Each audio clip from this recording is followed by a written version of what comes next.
You're crouched over a dead antelope and you have maybe 10 minutes. You didn't kill it. Something bigger did, and something bigger got spooked. And now it's yours until it isn't. Your hands are inside the warm rib cage, and your jaw is about to file a formal complaint because you cannot eat this. Not because it's raw. Raw is fine. Raw is the entire menu for the next 2 million years. You can't eat it because your teeth don't work on it. You bite down on a strip of muscle and it stretches. It gives a little, springs back, and sits there. You chew for 30 seconds, and what's in your mouth is the same piece of antelope that went in, only warmer and somehow more disrespectful. That is a real problem. It is older than our species, and almost nobody brings it up because the picture in your head skips straight over it, because there's a picture everybody has. The caveman, face buried in a carcass, tearing off ropes of bloody flesh with his bare teeth, like a lion who just discovered he has thumbs and hasn't worked out what to do about it. It's on cereal boxes. It's the costume for every joke about diets. And mechanically, physically, in the deeply boring specifics of what human molars can and cannot do, it never happened. Not once, not to anybody. The image gets us backwards from the other side too. We file raw animal food under primitive, the thing you'd resort to with no better options, while lining up for oysters, tartare, and sashimi, and filing that under sophisticated. Same animal. Same total absence of heat. Completely different marketing department. And the squeamishness is selective in a way nobody can defend. The person who winces at raw liver will happily order a steak bleeding into the plate, then go home and eat cookie dough out of the tube. So did ancient humans eat raw wild animals? They did. Constantly, enthusiastically, for millions of years, and in a few places right up through breakfast this morning. The yes was never the interesting part. What's interesting is the how, because whatever they were doing out there, it was nothing like what a predator does.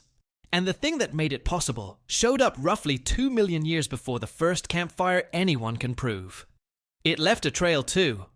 In the bones, in the parasites, in the shape of your own face. You already know the version of the story that usually comes next, because it's a good one. Raw and brutal, then fire, then everything. Meat goes on the coals, the calories come loose, the brain balloons, and somewhere down the line you get language, agriculture, and podcasts about agriculture. Cooking made us human, and it isn't a fringe idea. Richard Wrangham built a serious, careful case for it, and the spine of it holds. Cooked food hands you more energy for less work, and our bodies are shaped by that fact. If you learned this, you learned it from good sources. The trouble is the calendar. The oldest butchery marks anybody really agrees on come from Gona, in Ethiopia, around 2.6 million years ago. Clean slices across bone from a sharp stone edge, plus limb bones smashed at the ends by someone who wanted what was inside. There's a contested pair of fossils from Dakika, a short walk from where Lucy was found, that might push that back to 3.4 million. Researchers have been arguing over those two specific bones for more than a decade, which tells you exactly how thin the record gets that far down. Now, set the earliest confirmed cooked meal beside it. That would be a heap of carp at a site called Gesher Benot Yaakov on the banks of the Jordan River, about 780,000 years ago.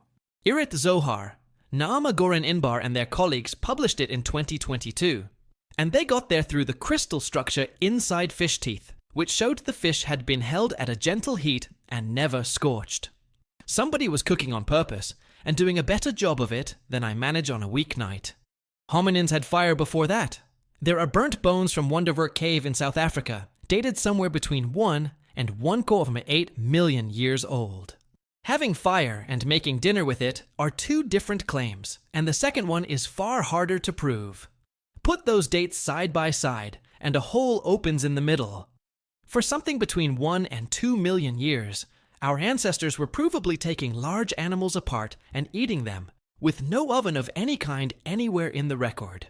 Fire cannot be the answer to raw meat, because raw meat got solved long before fire turns up holding a spatula.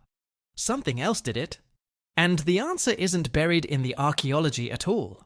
It's in a Harvard lab, in a room full of people chewing goat. The strange part is that for decades nobody measured the thing sitting right at the center of all this. Everyone assumed raw meat was chewable and just unpleasant. A texture complaint. Nobody had put a number on it. Catherine Zink and Daniel Lieberman, evolutionary biologists at Harvard, went and found out. They needed meat with the toughness of wild game, and after a lot of trial and error, they settled on goat. They brought in volunteers, glued electrodes across their faces to catch the force and duration of every chewing muscle contraction, and fed them goat 4 ways: raw in a hunk, raw and sliced, pounded, roasted, along with carrots, beets, and yams. Then, in the detail that makes the whole study work, they had everybody spit the food out at the exact moment they'd normally swallow, so the pieces could be spread on a tray, photographed, and measured one by one. Somewhere there is a folder of those photographs, and somebody's job was naming the files. The raw goat came back out as raw goat. Not smaller pieces, not a mush. One clump, more or less the shape it went in. Lieberman's summary was that you chew, and nothing happens. Zink's was that it's like chewing gum. Human teeth have low, flat crowns, great for grinding seeds, useless for shearing. And they cannot cut muscle fiber into anything you could swallow. Chimpanzee teeth aren't much better at it, which rules out the tidy idea that we lost some ancestral talent for this. Nobody in our family ever had it. Then they sliced the same meat and ran it again. Same jaws, same electrodes. The gap was wide enough to land in nature. Feed yourself a 2,000-calorie day on sliced meat and pounded roots instead of the unprocessed versions, and you save 2.5 million chews a year. 2.5 million. Roughly a month of your life you spent not sitting there with your mouth full. A sharp rock, it turns out, is a set of teeth you can hold. That's what solved raw meat. A flake of stone, in the hand of something that hadn't invented anything else yet. Once that lands, your own head starts looking like evidence. Line up a chimpanzee skull and a human one, and the human looks like somebody left parts out. Smaller mouth, weaker jaw muscles, teeth with barely any relief on the crown. A chimp will spend around 6 hours a day chewing. You can knock out 3 meals in 40 minutes and be annoyed if it takes longer. And it goes deeper than the face. Leslie Aiello and Peter Wheeler put a name to that in the 90s with what they called the expensive tissue hypothesis. Our digestive tract runs about 60% of the size you'd predict for a primate our weight, and the energy freed up by that shortfall lines up almost exactly with what it costs to run a brain like ours. Gut tissue and brain tissue are both metabolically expensive. We shrank one and spent it on the other. Compare the hardware directly, and it gets a little embarrassing. Pound for pound, a chimpanzee bites harder than you do, and a gorilla will crack open things you'd want a workshop for.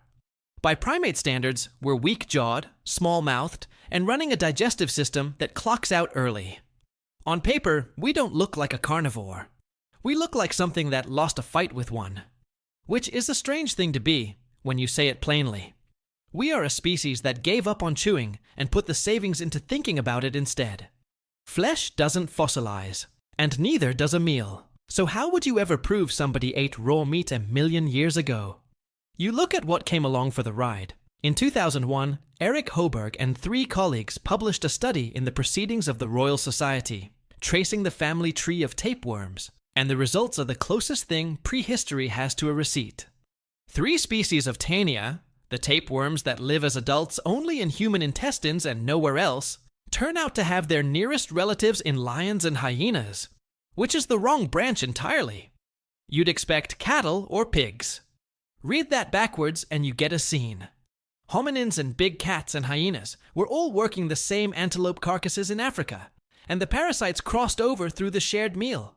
The divergence dates put it somewhere between 1.7 million and a few 100,000 years ago, which is to say long before anyone domesticated a cow, kept a pig, or planted a seed. We didn't get these tapeworms from our livestock. Our livestock got them from us. And Taenia has exactly one way into a body, which is flesh that hasn't been cooked. Your species picked up a parasite at the raw meat counter over 1 million years ago and never quite managed to put it down. Every so often, the archive keeps itself. The meat was never the main prize anyway. That's the part that gets lost when we picture ancestral eating as a big red steak, because the bones tell a different story about what was worth the trouble. Those smashed limb ends at Gona and Dakika aren't cut marks from carving. They're percussion marks made by hitting a bone with a rock to break it open. Bone marrow is nearly pure fat. It's about twice as calorie-dense as muscle, and it sits inside a sealed, sterile tube that no scavenger without a hammer can get into. It's also the one animal food on Earth that needs no processing whatsoever. You crack it and eat it. Your teeth are not involved in any load-bearing way, which is how a food that predates our genus ended up on menus in Paris and New York at $18 a plate, served with a small spoon. The clearest sign of how sophisticated this got sits in a cave outside Tel Aviv. Chesem Cave was occupied between roughly 420,000 and 200,000 years ago, and it has produced more than 80,000 animal bones. Working through the fallow deer remains, Ruth Blasko and her team at Tel Aviv University kept hitting an anomaly they couldn't explain. Heavy, laborious chop marks on the metapodials. The lower leg bones, down near the hoof, where there is essentially no meat and almost no fat. Somebody had worked hard on the least rewarding bone in the animal. It made no sense. So they tested it. 79 red deer metapodials, stored 3 ways: outdoors in autumn, outdoors in spring, indoors under Israeli conditions, and left for up to 9 weeks while they tracked the marrow and what it took to get in. Not glamorous work. 9 weeks of going out to check on your legs. The marrow stayed good for 9 weeks. And the skin, left on the bone, was what preserved it. A wrapper that dried and hardened over the weeks, until getting through it required exactly the kind of heavy chopping that made no sense on a fresh bone. They weren't butchering badly. They were opening storage. Sit with that for a second from the inside. It's a cold week. The hunting has been bad, and you walk to the back of the cave, where the legs are stacked against the rock. You pick one you set down over a month ago. The hide has gone stiff and dark, and it fights you the whole way, so you work at it with the flat of a stone until the shaft gives, and the fat inside is still good. Nobody taught you the 9-week number. You just know which ones are still worth opening. 400,000 years ago, people were carrying deer legs back to a cave, leaving the hide on as packaging, stacking them, and coming back for the marrow weeks later. Raw, aged, deliberate, and planned. From a species that supposedly ate whatever it found the moment it found it. The team called it Paleolithic canned food, which undersells it slightly. Canned food doesn't require you to know how long a specific tissue in a specific bone stays edible in a specific season. Storage was only the entry level. Take the same idea further, and people worked out how to hand the job off completely. Not to heat, and not to their own teeth, but to bacteria. In northwest Greenland, the Inuit make kiviak by packing several hundred little auks, whole and feathers on, into a hollowed seal skin, pressing the air out, sealing it with fat, and burying it under stones for months. Nobody plucks anything. That's not an oversight. It's the recipe. It comes out raw, and it comes out soft, because everything that would have needed chewing got taken apart from the inside. On the Great Plains, pemmican ran the opposite trick. Lean meat dried until it snapped, pounded to powder, packed with rendered fat into something that kept for years and asked almost nothing of your teeth. The Icelandic one is the strangest of the 3. Greenland shark flesh is loaded with urea and trimethylamine oxide, compounds that let the animal survive in freezing deep water and make it flat-out poisonous to eat fresh. Icelanders bury it, press it, and hang it in the wind for months. And the bacterial breakdown turns the toxins into something a person can chew and swallow. It's never cooked. Fire wouldn't have helped. Rot is the technology. Cutting, pounding, cracking, drying, freezing, burying, souring. Every one of them does the identical job, which is to break food down somewhere other than inside a human body. And that leaves something that should have been bothering you for a while now. If raw is harder to chew, and harder to digest, and fire eventually showed up and fixed both, why would anybody keep eating raw animals for the next several 100,000 years? Because heat takes something out. Karen Fediuk, a dietitian who built her master's research around counting vitamin C in food nobody had ever thought to test, worked with Harriet Kuhnlein at McGill to analyze 37 traditional foods of the Canadian Inuit. Ascorbic acid, vitamin C, the thing you fall apart without, degrades with heat and with time.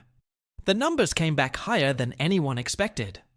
Raw whale skin, called matak, ran about 36 milligrams per 100 grams, which by weight is roughly what you get from orange juice. Raw fish eggs came in higher, near 50. Caribou liver, ringed seal liver, and seal brain all landed somewhere useful. And you need about 10 milligrams a day to keep scurvy off you, which makes a breakfast of whale skin and fish eggs a glass of juice with extra steps. So that's a people living most of the year without a single piece of fruit or vegetable, and not a case of scurvy among them. Meanwhile, European and American polar expeditions, provisioned with salted and cooked stores by people who considered themselves the advanced party, were losing teeth and opening old wounds and dying of a deficiency disease within sight of the cure. The organ meats, eaten raw or eaten frozen, were the greens. Cooking them would have thrown the vitamin away, and everyone involved knew what worked long before anyone could explain why. None of which makes raw the winner. Push it far enough and it breaks, and we know roughly where the ceiling sits because people have volunteered to find it. In 1999, researchers at the University of Gießen in Germany surveyed more than 500 people who'd been eating strict long-term raw diets for an average of nearly 4 years. The men had lost around 10 kilos, the women around 12. Among women under 45, about a third had partial or complete loss of menstruation, and among the strictest, the ones near 100% raw, it ran past half. These were people in a modern German city with blenders, cold-pressed olive oil, sprouting jars, and a grocery store. Every advantage. Their bodies still read the situation as a famine and started shutting down reproduction. Set that against a forager on the savannah with 1 stone and a bad week, and the picture is clear enough. Raw on its own was never going to keep a human running, which is why the processing was never a nice extra. The slicing, the pounding, the cracking, the drying, the wrapping, the aging, the freezing, the burying, and eventually the fire. That isn't a series of upgrades on top of raw eating. That is what raw eating always was for the entire 2.5 million years we've been doing it. Go look at your kitchen, not the stove. The drawer. There's a knife in there you pick up without thinking about it, and every time you eat, you repeat the motion somebody made over that antelope. You cut the food into pieces before it goes anywhere near your teeth. You do it to steak. You do it to chicken. You take scissors to a takeout box, tear bread instead of biting into the loaf, have your kids' grapes without being asked twice. None of that is table manners. It's anatomy. Your teeth were never going to manage it, and they haven't had to since before your species existed, because the sharp edge that does the shearing sits outside your face, in a drawer, where you keep it. The rest of the kitchen is the same story with better branding. Your fridge is Kisem Cave with a compressor. The dry-aged beef hanging in a steakhouse window is a deer leg wrapped in its own hide, held at the edge of spoiling on purpose, because somebody worked out a long time ago that the edge of spoiling is where the good part lives. The sashimi, the tartare with the yolk trembling on top, the oysters you tip back on a Friday night. That isn't adventurous eating. It's the oldest thing on the menu, still on the menu, because it never stopped working. What actually changed is only where the work happens. Every other predator carries its equipment in its head. The shearing teeth, the jaw muscles, a gut long enough to handle whatever the teeth couldn't finish. We moved ours into our hands, then into a drawer, then a factory, and we put the difference into a brain that kept designing better versions of the rock. The mouth got smaller, the gut got shorter, the edge got sharper, and none of that happened to a distant cousin with a heavy brow. It's the reason you can finish lunch in 15 minutes and think about something else the whole time. You never gave up raw. You just gave up doing it with your face. Somewhere in Ethiopia, 2.5 million years ago, somebody picked up a stone with a decent edge and set it against a bone. No fire, no recipe, no idea what they'd just started. Every single thing that came after runs back through that one small motion. One thing I keep turning over, and I don't have a settled answer for it. If you could hand those first butchers exactly one object out of your kitchen, one That's the whole gift. I don't think fire is the right call. So go open the drawer, pick the thing you'd actually give them, and tell me what it is.